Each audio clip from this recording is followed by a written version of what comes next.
नमस्कार साथियों, निर्माणवाद के संसार में आप सभी का स्वागत है। और मैं आज जो सेशन लेके आया हूँ हायर एजुकेशन का लेके आया हूँ। तो जो साथी जुड़े हुए हैं, शिवानी शर्मा जी, रोहित चौधरी जी, आपका स्वागत है।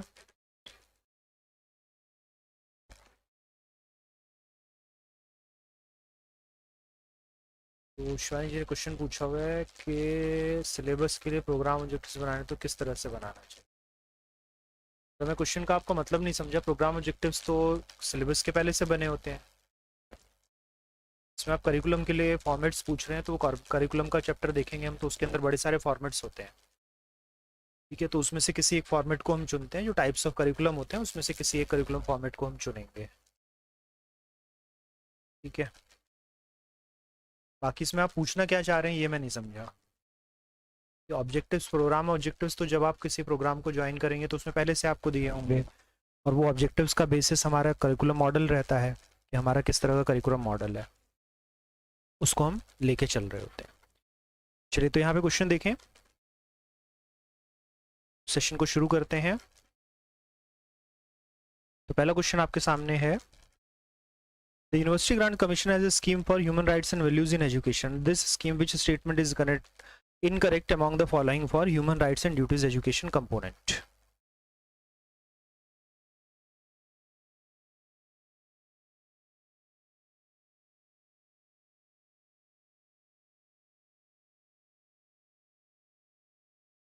तो अगर यहां पर हम देखें तो हमें जो ह्यूमन राइट्स एंड वैल्यूज का कंपोनेंट है उसके ऊपर बात की गई है। ठीक है, अब इसमें हमसे इनकरेक्ट स्टेटमेंट पूछी गई है।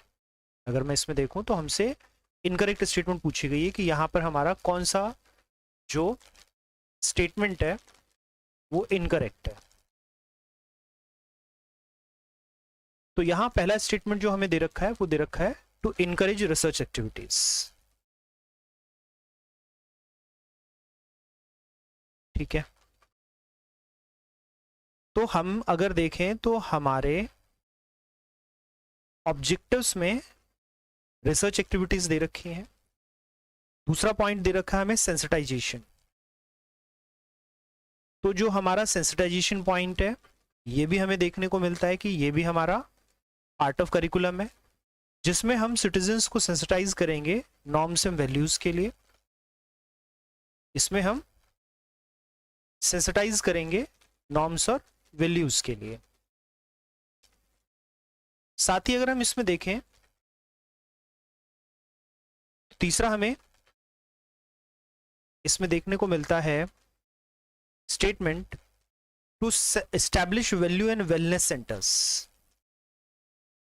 तो यहां अगर हम वैल्यू और वेलनेस सेंटर्स की बात करें तो ऐसे सेंटर्स इन स्कूल्स में खोलने के लिए यहां पर कोई प्रोविजन नहीं है इस स्कीम के अंतर्गत। Human rights and values education scheme की हम बात करें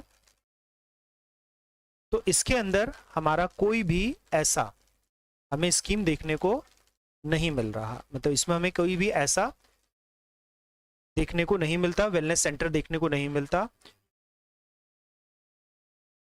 तो अगर हम इस स्कीम के ऊपर बात करते हैं तो हमें ये स्कीम सेंटर्स खोलने के लिए नहीं कह रही। जो हम सेंटर्स की बात करेंगे इसके ऊपर इसमें इसने कोई बात नहीं करी है। नेक्स्ट फिर हम इसमें बात करते हैं, तो जो हमें वैल्यूज इनकलकेट करनी है, जितना हमने ह्यूमन राइट्स और वैल्यूज इनकलकेट करनी है उसके लिए interaction between society and institutions, ये बात इसमें इंक्लूडेड है इस स्कीम के अंतर्गत। ये बात हमें इस स्कीम में दिखाई देती है। ठीक है, अब अगर हम इसके हिसाब से बात करें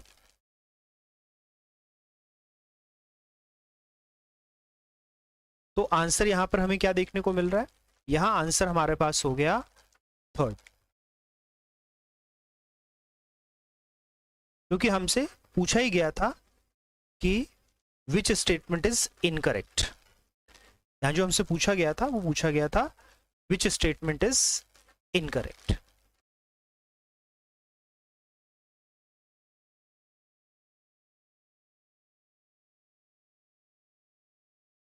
ठीक है, इसमें कोई क्वेरी हो तो बता दीजिए।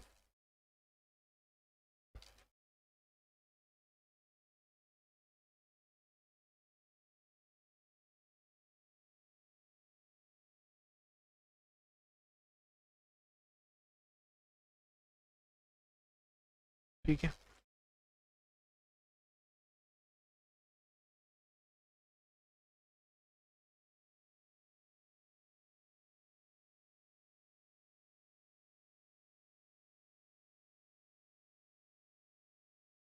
चलिए अगले क्वेश्चन की ओर चलते हैं फिर। नेक्स्ट क्वेश्चन हमें इसमें देखने को मिल रहा है, university grants commission was formally inaugurated on 28 दिसंबर 1953। तो ये सीधा सीधा हमारे से फैक्चुअल क्वेश्चन पूछा गया है कि यूनिवर्सिटी ग्रांट कमीशन का हमारा इनॉग्रेशन कब हुआ था। तो इनॉग्रेशन हुआ है हमारा 28 दिसंबर 1953 में, और इनॉग्रेशन करने वाले जो हमारे हैं वो थे श्री मौलाना अबुल कलाम आजाद, जो कि उस समय मिनिस्ट्री ऑफ एजुकेशन थे। ठीक है, जो उस समय हमें मिनिस्ट्री ऑफ एजुकेशन देखने को मिलते हैं, मिनिस्टर ऑफ एजुकेशन देखने को मिलते हैं मौलाना अबुल कलाम आजाद, वो उस समय हमारे पास मिनिस्टर ऑफ एजुकेशन थे।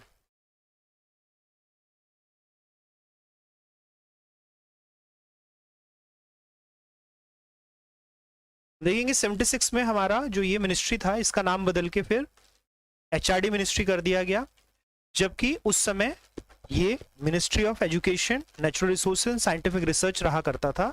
जब भी इंडिया आजाद हुआ था उस समय इसका जो नॉमेनक्लेचर देखेंगे हम वो इस नाम से किया गया था। ठीक है, नेक्स्ट फिर चलिए नेक्स्ट क्वेश्चन की तरफ बढ़ते हैं। तो इसमें आंसर हमें क्या देखने को मिलेगा, आंसर इसमें फर्स्ट देखने को मिलेगा हमें। चलिए नेक्स्ट क्वेश्चन देखें।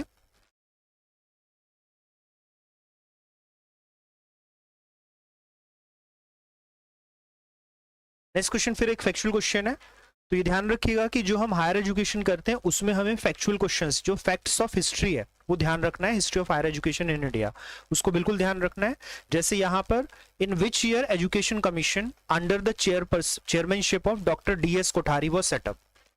तो ये कोठारी कमीशन जिसे हम पॉपुलरली कहते हैं, इसी को हम पॉपुलरली कहते हैं कोठारी कमीशन।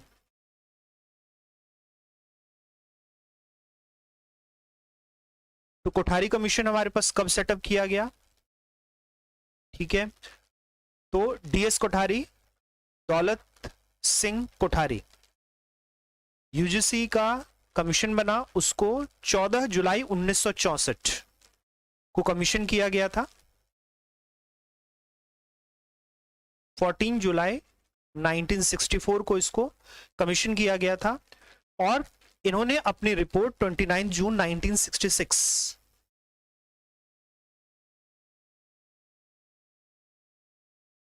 तो कोठारी कमीशन को हम पॉपुलरली जानते हैं किससे, पॉपुलरली जानते हैं 1964 से 66 तक, पॉपुलरली हम इसको इस नाम से जानते हैं। ठीक है, तो आंसर यहां चौथा हमें देखने को मिलता है। जब हम कोठारी कमीशन के ऊपर बात करते हैं तो कोठारी कमीशन, जिसे हम यूजीसी कमीशन भी कहते हैं, और इसी के अंतर्गत जो हम देखेंगे कि यूजीसी का हमें गठन देखने को मिलता है, अलग अलग हमें चीज़ें उसमें देखने को मिलेंगी, और उसी के हिसाब से हमें देखने को मिलेगा कि पूरा रिफॉर्म यूजीसी के तहत हमें रिफॉर्म देखने को मिले सारे के सारे हायर एजुकेशन में, वो इसी कमीशन के तहत थे कि सारे रिफॉर्म्स किए गए थे। ठीक है, चलिए नेक्स्ट क्वेश्चन की तरफ बढ़ते हैं फिर।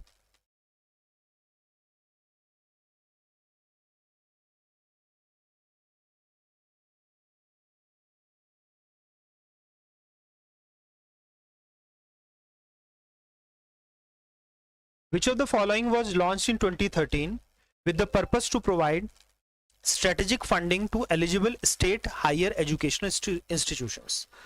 तो यहां पे strategic funding higher educational institution को किसके माध्यम से किया जाएगा, इसके ऊपर यहां हमें क्वेश्चन देखने को मिल रहा है। ठीक है, तो यहां पर अगर हम देखें आंसर, तो आंसर हमारे पास क्या है? आंसर है रूसा। अगर हम इसमें आंसर देखें तो आंसर हमें क्या देखने को मिल रहा है? आंसर है रूसा। रूसा मीनिंग, रूसा को सेंट्रल गवर्नमेंट ने 2013 में लॉन्च किया, और रूसा है राष्ट्रीय उच्चतर शिक्षा अभियान। यह है राष्ट्रीय उच्चतर शिक्षा अभियान। इसके तहत हम ये देखते हैं, ये सेंट्रली स्पॉन्सर्ड स्कीम थी जिसके तहत स्ट्रेटेजिक फंडिंग हायर इंस्टीट्यूशंस के लिए प्रोवाइड करवाई गई। ठीक है, अब अगर हम इसमें देखें तो इसमें हमारे पास access to higher education, equity in higher education, transformative reforms अलग अलग तरह के, जिसमें एफिलिएशन, एकेडमिक जो करिकुलम है, सिस्टम्स है, एग्जामिनेशन सिस्टम्स है, उसके रिफॉर्म। इसी को फिर आप देखेंगे कि रिजल्टेंट हमें देखने को मिलता है 2017 में, जब हम क्या लेके आते हैं? सीबीसीएस सिस्टम लेके आते हैं।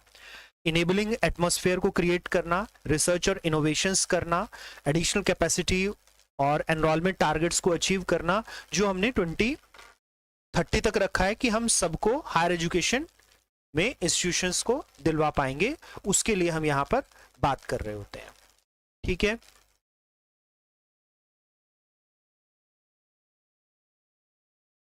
इसके ऊपर हम अगर देखें तो दूसरा हमें देखने को मिल रहा है राष्ट्रीय माध्यमिक शिक्षा अभियान।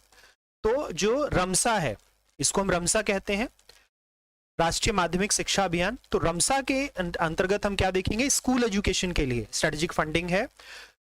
वहीं पर AICTE, तो हमें पहले से ही मालूम है कि AICTE हमारा all India council for technical education, वो सारा का सारा टेक्निकल एजुकेशन के लिए हमारा गवर्निंग बॉडी है और एफिलिएशन बॉडी है।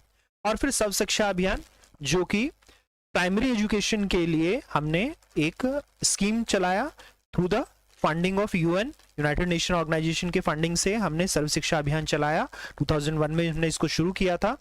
तो रमसा, रूसा, ये दो हमारे स्कूल एजुकेशन, और स्कूल एजुकेशन में भी मिडिल एंड जो secondary education, senior secondary education है उसके लिए, और रूसा जो कि कॉलेज एजुकेशन के लिए, इन दोनों के लिए हम लेके चल रहे हैं। तो यहाँ पे आंसर हमें क्या देखने को मिल रहा है? यहाँ आंसर हमारा थर्ड रहेगा। ठीक है, जो कि रूसा रहा। चलिए अगले क्वेश्चन की ओर चलें। तो नेक्स्ट हमें देखने को मिलता है national knowledge commission was established in which year? तो नेशनल नॉलेज कमीशन के ऊपर बात है।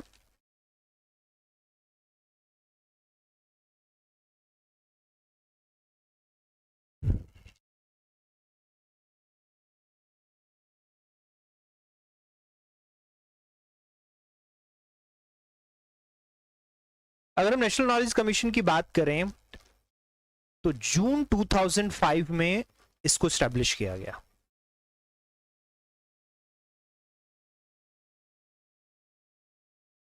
हम इसको स्टैब्लिश होते हुए जून 2005 में देखते हैं, वहां इसके स्टैब्लिशमेंट के ऊपर बात की गई थी। अब अगर हम इसकी बात करें, इसके बारे में हम एडिशनल डिटेल्स को देखें, तो हमें क्या क्या देखने को मिलता है? उस समय के prime minister doctor Manmohan Singh, ठीक है, उन्होंने इसका हमें कॉन्स्टिट्यूशन किया था, और नेशनल नॉलेज कमीशन चेयरमैनशिप उस समय रहे थे इसके सैम पित्रोदा। ठीक है, उस समय जो इसके चेयरमैन रहे वो रहे सैम पित्रोदा।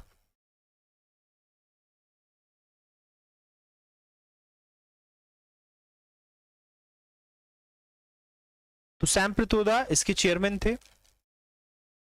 ठीक है, यहां जो हम देखेंगे terms of reference of NKC national knowledge commission था, blueprint for reform of our knowledge related institutions and infrastructure, जो कि नॉलेज के लिए जो हमारा फ्यूचर चैलेंज है उसको हम यहां पर कंपीट करना चाहते थे। एजुकेशन सिस्टम में एक्सेलेंस लेके आना और 21st सेंचुरी की तरफ लेके जाना इसको, creation of knowledge in stem, यहाँ पे स्टेम लेबोरेटरीज की बात पहली बारी की गई थी। स्टेम लेबोरेटरीज हमारे पास क्या हुई? साइंस, टेक्नोलॉजी,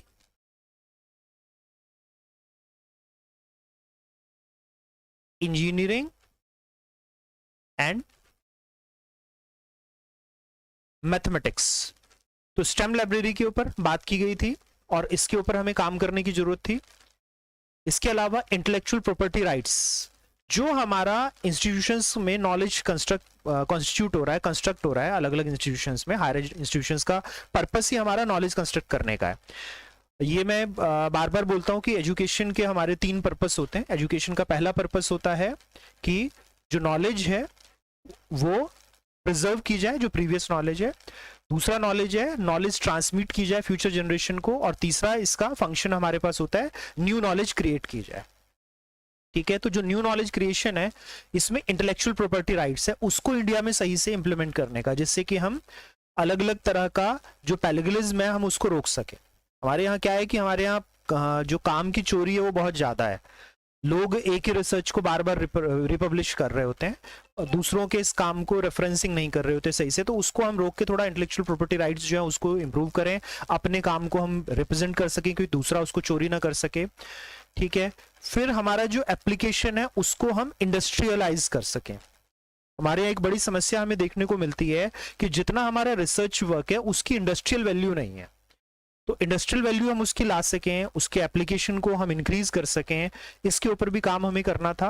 और साथ ही साथ जो हमारी नॉलेज कैपेबिलिटीज हैं उसको इफेक्टिव, ट्रांसपेरेंट और एक अकाउंटेबल बनाना, ताकि हम एक सर्विस प्रोवाइडर के रूप में इसको वाइड स्प्रेड कर सकें। तो नॉलेज कमीशन बनाया गया, इसकी रिपोर्ट फिर दी गई और इसके रिपोर्ट के आधार पे अब हम आज काम इसमें कर रहे हैं। ठीक है, तो चलिए नेक्स्ट क्वेश्चन की तरफ चलते हैं।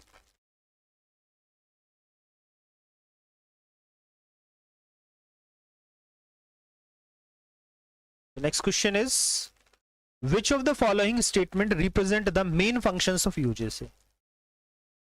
तो यहां UGC के फंक्शंस पूछे गए हैं और UGC के फंक्शंस हम एक एक करके इसमें देखते हैं।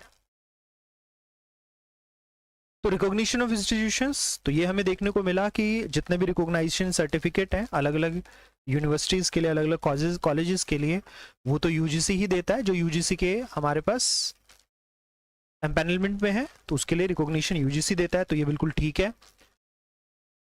ये स्टेटमेंट हमें ठीक देखने को मिलती है। सेकंड इसमें बात करें तो maintenance of quality and standard, तो अलग अलग जो क्वालिटी और स्टैंडर्ड्स हैं वो चाहे हम मॉडर्न टर्म में देखें तो भी हम क्या देख रहे हैं, उसको वेरीफाई करने का काम UGC करती है। ठीक है, फिर नेक्स्ट हम इसमें देखें तो अपॉइंटमेंट ऑफ वाइस चांसलर, ये हमें नहीं देखने को मिलेगा, क्योंकि वाइस चांसलर का अपॉइंटमेंट हमें करता हुआ नहीं दिखता UGC। इसको कौन कर रहा होता है? इसको गवर्नमेंट करती है। ये जो अपॉइंटमेंट वाइस चांसलर, इसके लिए अलग से हमारे पास कमेटी बनती है अंडर गवर्नमेंट और वो इसको करती है। ठीक है, फिर ग्रांट्स टू इंस्टीट्यूशन, ये UGC देता है। जो डिफरेंट ग्रांट्स है उसको UGC देने का काम करता है। Making state government responsible for educational development, नहीं, ये काम ये नहीं करता, UGC नहीं करता है। UGC का ग्रांट देने का काम है। ठीक है, तो हम इसमें देखेंगे फर्स्ट और फिफ्थ नहीं है, तो सॉरी थर्ड और फिफ्थ नहीं है, थर्ड नहीं है। ठीक है, थर्ड नहीं है, थर्ड और फिफ्थ नहीं है, तो हमें आंसर क्या देखने को मिलता है? आंसर इसमें थर्ड देखने को मिलता है। चलिए 1 मिनट दीजिएगा मुझे।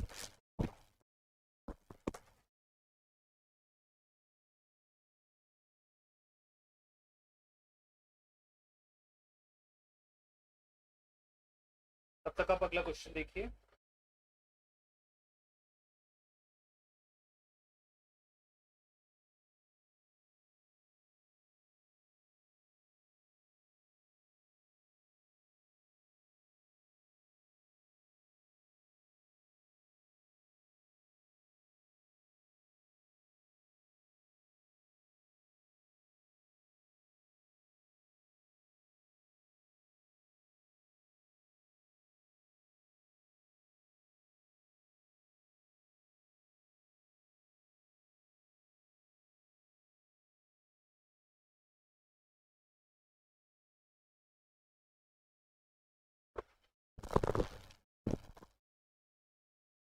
नेक्स्ट है the main M of the faculty recharge scheme of UGC watch. तो यहां पे हमें फैकल्टी रिचार्ज स्कीम को देखना है।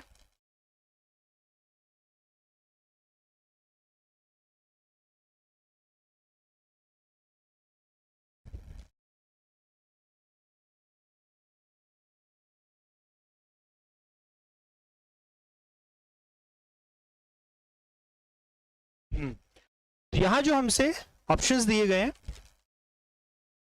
तो हमसे बात की गई है कि shortage of faculty in higher institutions, क्या हमारे पास ये इसमें काम रहेगा? तो ये बिल्कुल हमारे पास सबसे जरूरी काम जो फैकल्टी रिचार्ज का था, शॉर्टेज और डिक्लाइन ऑफ फैकल्टी के ऊपर बात होती है। ठीक है, हाईली मोटिवेटेड फैकल्टी और फ्लेयर फॉर रिसर्च। ठीक है, इनका जो पर्पस रखा गया, पर्पस यहां पर ये रखा गया कि हम जो अगला हमारा कुछ सेशन है उसमें 1000 फैकल्टी के ऊपर के आसपास हम इसमें देने की कोशिश करेंगे। ठीक है, तो जो फैकल्टी रिचार्ज प्रोग्राम है इसका जो मेन एम हमें देखने को मिलता है वो है shortage of faculty in higher education institution.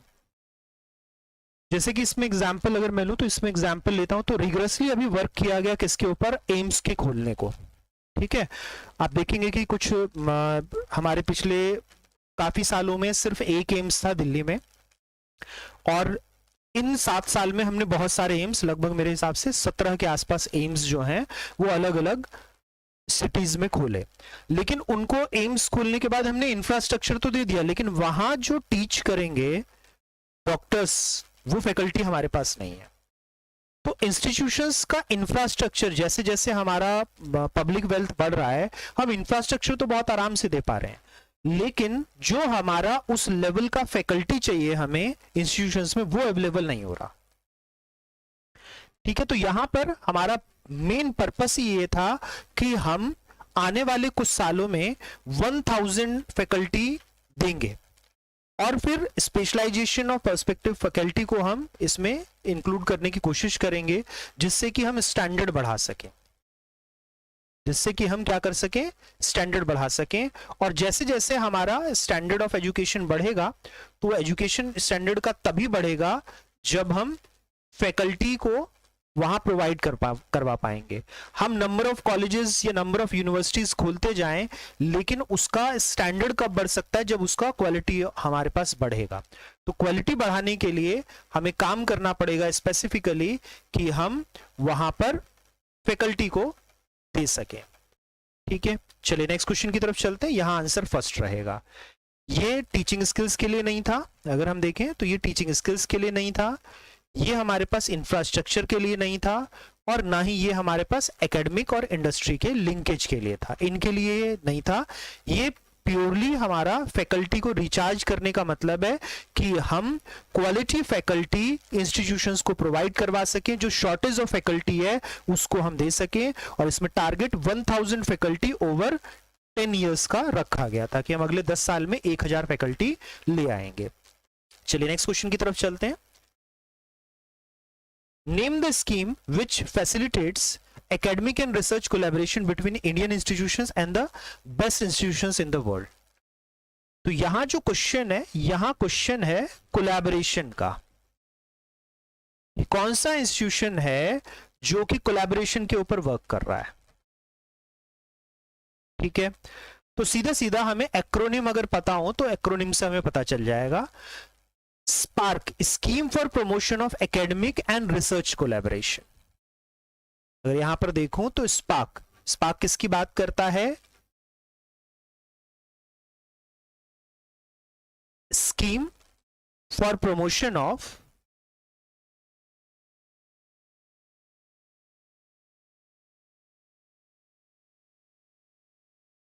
Academic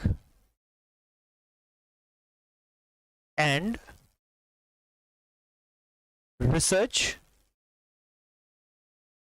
collaboration. तो आंसर हमें थर्ड देखने को मिलता है, SPARC। इसका एक्रोनिम स्पार्क है।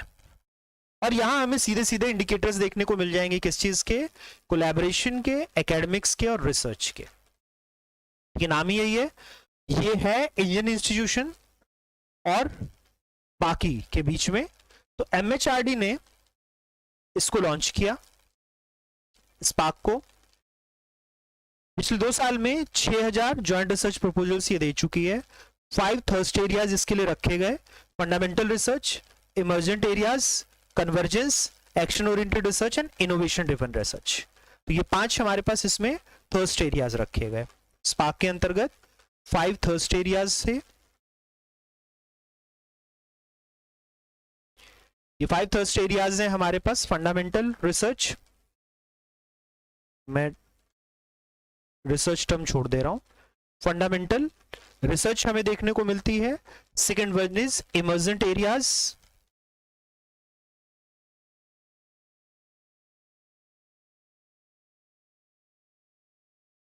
Third one is convergence areas,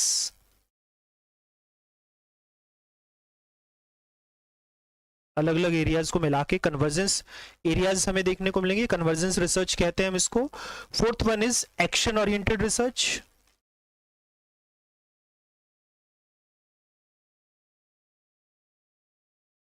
and fifth one is innovation driven research.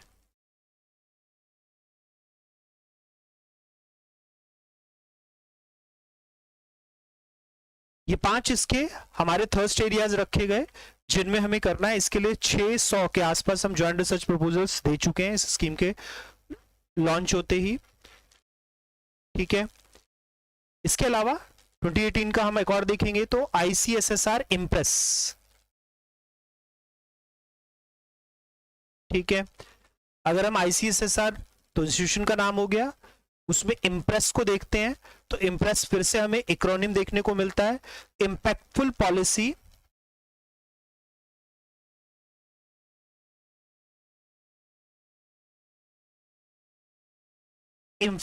Policy research in social science.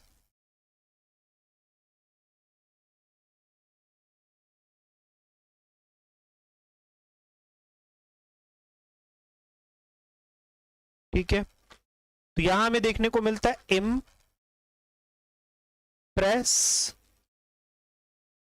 ठीक है। तो ये इम्प्रेस हमारे पास किसके लिए है, आईसीएसएसआर हमें देखने को मिलेगा, Indian council of social science research, जो इंडियन काउंसिल है सोशल साइंस के रिसर्च की, उसने 2018 में इस स्कीम को शुरू किया आईसीएसएसआर, और इसका सोशल साइंस के लिए हमारा वर्किंग हम देखने को मिलता है हमारे पास, ठीक है। इसके अलावा स्टाफ डेवलपमेंट स्कीम और इंस्टीट्यूशन डेवलपमेंट स्कीम, ये दोनों भी स्कीम्स हमारे पास एमएचआरडी के तहत चलाई गई।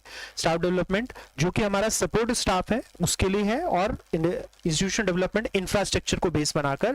तो 2018 में ये स्कीम्स हमारे पास लॉन्च की गई हैं, और पर्पस है हायर एजुकेशन को हमें ऑलराउंड डेवलपमेंट के लिए देना, ठीक है। इसमें जो स्पार्क था उसमें 28 नेशंस सेलेक्ट किए गए थे, जिनके साथ हम कोलैबोरेशन कर रहे थे इंडियन इंस्टीट्यूशंस का, ठीक है। तो ये हमारे पास स्पार्क की स्टोरी हमें देखने को मिलती है। चलिए नेक्स्ट क्वेश्चन की ओर चलते हैं। इसमें आंसर थर्ड रहा,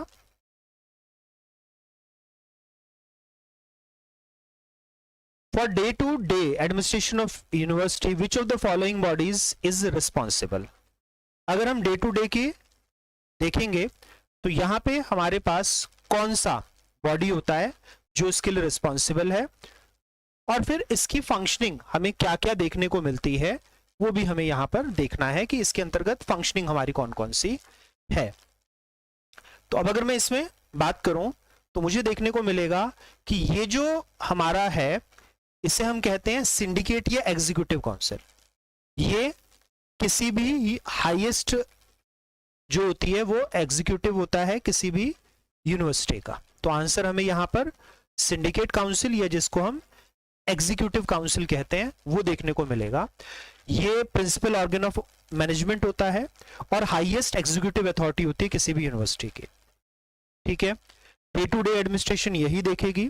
इसके अलावा पॉलिसी डिसीजन टीचर्स के साथ या नॉन टीचिंग एम्प्लॉयज के साथ लेकर, फिर डीन्स, प्रोफेसर्स, प्रिंसिपल्स, टीचर्स, इनको जो चूज करने का काम होता है, इनको अपॉइंट करने का काम होता है, ये भी इसी के ऊपर होता है।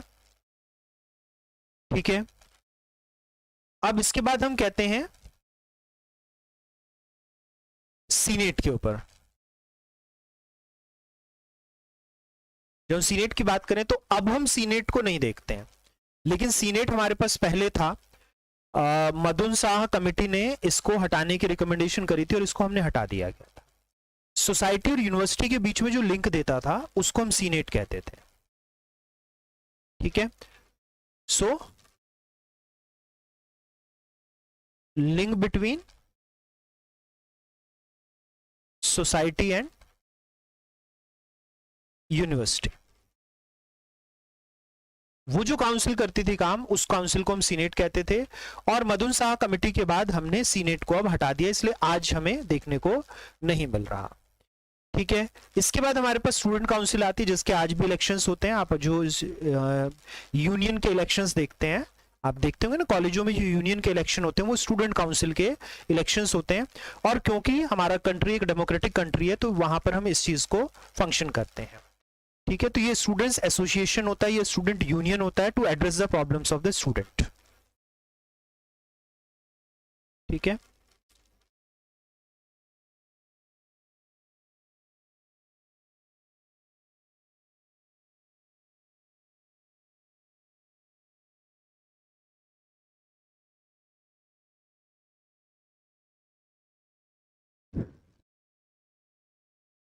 तो अब अगर हम स्टूडेंट यूनियन की बात करें तो स्टूडेंट यूनियन के जो हमारे गाइडलाइंस हमें देखने को मिलते हैं, वो हमें देखने को मिलेगा कि ये डेमोक्रेटिक इलेक्शन प्रोसेस के थ्रू होता है। और जो डेमोक्रेटिक हमारे पास प्रोसेस है उसमें आप देखेंगे कि अलग अलग हमारे स्टूडेंट यूनियन के मेंबर्स जो है वो चुन के आते हैं और ballot voting, secret ballot voting के तहत हमारे पास होते हैं। इसके लिए हम देखेंगे कि लिंगदो कमेटी ने 2009 में इसके ऊपर हमें अलग अलग तरह के प्रोविजंस दिए थे। और लिंगदो कमेटी के हिसाब से, यूजीसी की लिंगदो कमेटी थी जिसने इसके ऊपर प्रोविजंस दिए थे, उसके हिसाब से अब हम स्टूडेंट यूनियन के गाइडलाइंस जो है वो देखते हैं। ठीक है, तो इसके लिए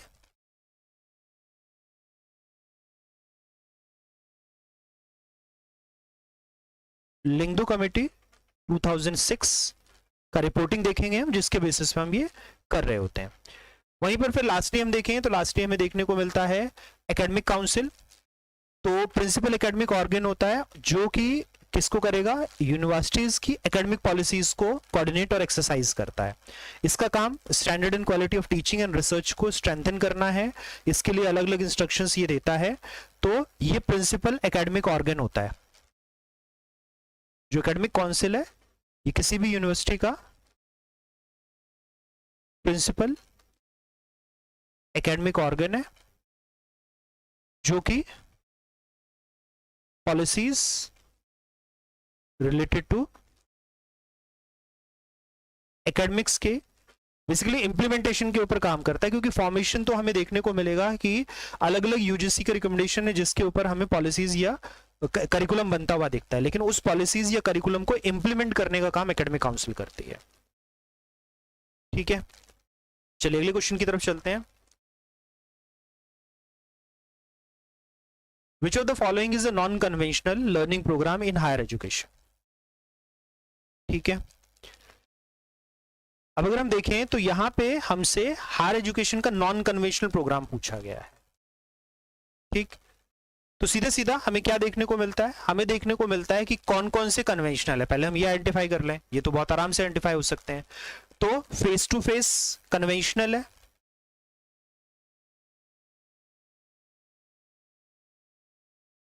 ठीक है। ट्यूटोरियल क्लासेस ये भी कन्वेंशनल है, लगभग हर यूनिवर्सिटी में ट्यूटोरियल कोर्सेज चलते हैं। शॉर्ट टर्म कोर्सेज भी होते हैं, लॉन्ग टर्म कोर्सेज भी होते हैं। और फिर सेमिनार्स ये भी कन्वेंशनल है। तो नॉन कन्वेंशनल हमें कौन सा देखने को मिल रहा है, स्वयं हमारे पास जो है वो एक नॉन कन्वेंशनल मोड हमें देखने को मिलता है। वो हमें क्या देखने को मिलता है, नॉन कन्वेंशनल मोड देखने को मिलता है। तो अब अगर हम स्वयं के बारे में बात करें या फिर इस तरह के हम अदर इनिशिएटिव्स जो हमें देखने को मिलता है कि हमारे यूजीसी के तहत हायर एजुकेशन में लिया गया, ठीक है। स्वयं की फुल फॉर्म अगर हम देखें, study webs of active learning for young aspiring minds. इसकी अगर मैं स्वयं की फुल फॉर्म बात करूं तो ये अब आप लोगों को पता ही होगा कि हमारे जो अभी प्रेजेंट गवर्नमेंट है या प्रेजेंट हमारे प्राइम मिनिस्टर हैं, वो एक्रोनिम्स का बहुत बड़ा खेल करते हैं, वो एक्रोनिम्स के ऊपर बहुत सारा काम करते हैं। तो study webs of active learning,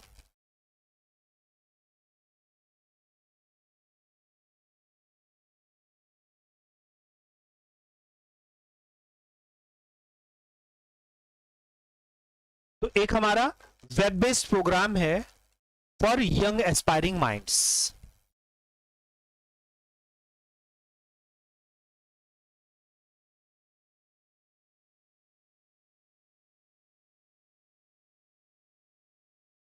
तो इसमें आपको साफ साफ देखने को मिलेगा SWAYAM,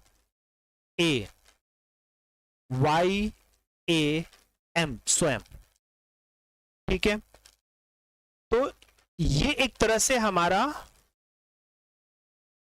ऑनलाइन लर्निंग मॉड्यूल्स हैं जो सेल्फ स्टडी कर सकता है इंडिविजुअल, ठीक है। ऑडियो वीडियो के ई ट्यूटोरियल है, सेल्फ इंस्ट्रक्शन मटेरियल के लिए ई कंटेंट है, इसमें ऑनलाइन डिस्कशन फोरम्स हैं और आप चाहें तो अपना असेसमेंट प्रॉब्लम्स और सॉल्यूशंस के साथ खुद कर सकते हैं, आप खुद अपना यहां पर कर सकते हैं। तो स्वयं हो गया, स्वयं प्रभा हो गया, ये सारे हमारे पास क्या हैं, ये सारे हमें देखने को मिलेगा कि रिफॉर्म्स हैं जो कि हमें क्या देखने को मिल रहा है, अलग अलग हायर एजुकेशन में जो सेंट्रल गवर्नमेंट हमारे पास ले रहा है, ठीक है। अब अगर हम इसके हिसाब से देखें तो हमें देखने को मिलता है नेशनल एजुकेशन पॉलिसी में इसके ऊपर बहुत सारी बातें की गई हैं, रिसर्च के ऊपर, इनोवेशन के ऊपर, और इनको हम फिर इंप्लीमेंट होते हुए देख रहे हैं अलग अलग प्लेटफॉर्म्स के थ्रू, जिसमें से स्वयं भी एक हमें प्लेटफॉर्म देखने को मिलता है, ठीक है। तो उम्मीद करता हूं कि ये जो सारे क्वेश्चंस हैं ये आपको बहुत अच्छे से समझ में आए होंगे और इससे जुड़े कंसेप्ट्स भी कुछ कुछ आपने सीखे होंगे, ठीक है। तो जो साथी भी पेपर फर्स्ट के लिए ऑनलाइन कोर्स लेना चाहते हैं तो हमारे ऐप को डाउनलोड कर सकते हैं और इस ऐप के ऊपर आपको जो हमारा पेपर फर्स्ट का है वो कोर्स मिल जाएगा। और जो आपकी क्वेरीज होंगी इस चीज़ के लिए कि कोर्स में क्या क्या चीज़ें हैं, क्या नहीं है, तो इसके लिए आप जो है क्या कर सकते हैं, आप व्हाट्सएप कर सकते हैं, तो आपको उसके ऊपर इन्फॉर्मेशन मिल जाएगी सारी। कॉन्टैक्ट नंबर है 8130490011, इसके ऊपर आप व्हाट्सएप कर सकते हैं हमें, ठीक है।